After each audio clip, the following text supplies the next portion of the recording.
Hey guys, and today we will be doing a book talk, and the book we will be discussing is Percy Jackson and the Lightning Thief. Now, I know you've probably all read this already, but I'm a pretty late starter with this series, and I actually really liked it. I didn't expect to, and I don't know why.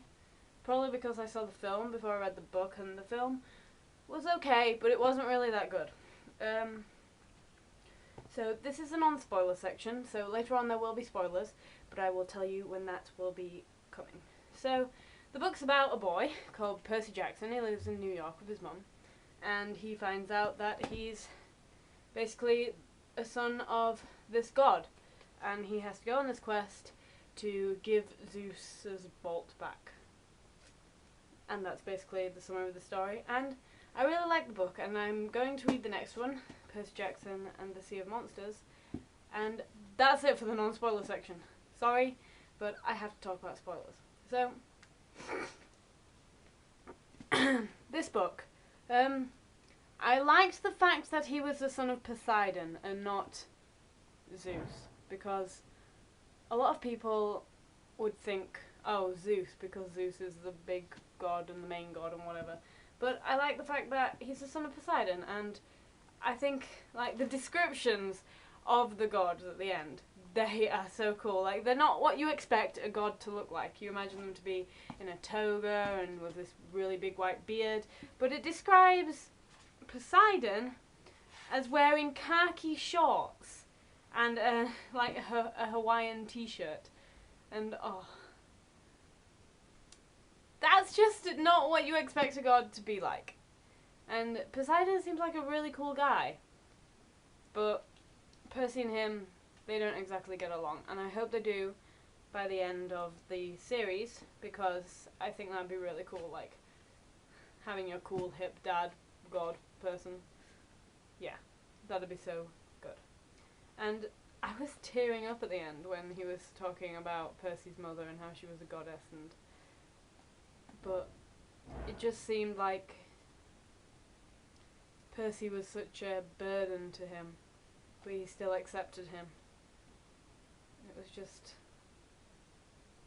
I don't know, it just made me sad that Percy wasn't really, that he was seen as a mistake by his father, instead of something that basically just got him out of deep trouble with this Zeus bolt thing. And yeah, like, this book really grips you, like, right from the off. It's just, look, I didn't want to be a half-blood. If you're reading this because you think you might be one, my advice is, close this book right now. Believe whatever lie your mum and dad told you about your birth, and try to lead a normal life. Being a half-blood is dangerous, it's scary, most of the time it gets you killed in painful, nasty ways. If you're a normal kid reading this because you think it's fiction, great, read on. I envy you for being able to believe that none of this ever happened. But if you recognize yourself in these pages, if you feel something stirring inside, stop reading immediately. You might be one of us, and once you know that, it's only a matter of time before they sense it too, and they'll come for you. Don't say I didn't warn you. That is an epic first paragraph to any book. You're going to want to read on from that point. And Percy, he's really cool. He's 12, but he's a bit like Harry in a way, but more cool than Harry, if you understand, because he's so amazing for a 12-year-old. It's like you're reading it and you imagine him to be older than what he is, but he's 12. He's like Harry. And how come all the 12-year-olds in books are like really sassy, and then when they get to the film, they're not, or they're not 12 anymore, they're like 16, you know, in Percy's case, where they made Percy 16 or older in the film than he was in the book, because surely he progresses, he grows older as you go along. Yeah? Right. But how's he going to do that in the film if they've already made him older than what he is?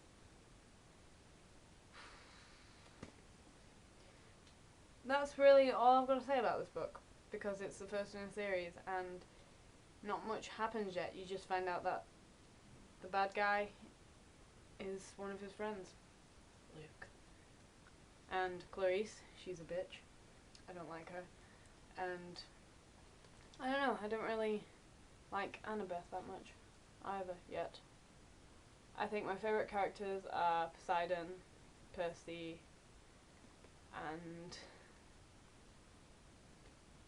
Grover so far. And Dionysus, because I quite like Dionysus.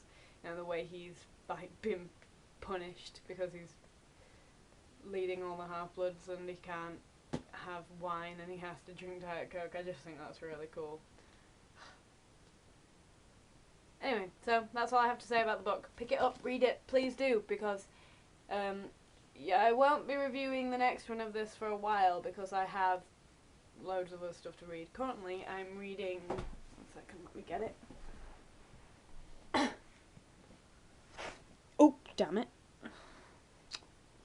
This, Shogun by James Clavell, and it's huge. It's 1,125 pages. And I don't know whether I'm going to do a review on this because I don't think many people review this. So I'm not sure yet. But this is going to take me a long time to read. And then I have to read the next one in the series, which is Taipan, and all that other stuff that I haven't read before I buy any more books. That was my rule. So, I'll see you later. Bye!